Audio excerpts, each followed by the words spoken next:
కేసులు ఇప్పటికీ ఎంజాయ్మెంట్ ఉంది. తర్వాత ప్రదీప్ రెడ్డి అనే మనిషికి భూమికి ఆ వ్యక్తికి సంబంధమే లేదు. మరి అతనికి వచ్చేసి ఉద్యోగం వచ్చింది ఎవరు కూడా తెలియదు. ఈ విషయంలో పోలీస్ స్టేషన్లో కేసు పెట్టాను సార్ రెవెన్యూ అధికారులు. పోలీసులు రెవెన్యూ వచ్చి నిన్ననే వచ్చారు.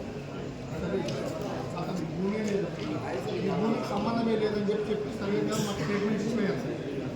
అతని పైన కేసు ఎవరైతే ట్రైన్ చేశారో సాగులో ఉన్న భూమిని కొనుగోలు చేసిన భూమిని అక్రమంగా ఎవరైతే ఎక్కించారో అడగ ఉంది వాళ్ళ మీద కేసు పెట్టడానికి స్టేషన్లో ఇచ్చాం. వాళ్ళు తహసీల్దారు వీళ్ళంతా వచ్చి చూశారు సార్. ఈమె భూమిని మీకు ఎక్కించాడని చెప్పి పొజిషన్ తహసీల్దార్తో పాటు మాట్లాడండి సార్ ఈ విషయం. చెప్పండి సార్, ఎందుకంటే రోజు తినలేము సార్. మీకు వచ్చిన అర్జీలు పరిష్కారం కావట్లేదు సార్. తుగ్గలి సార్.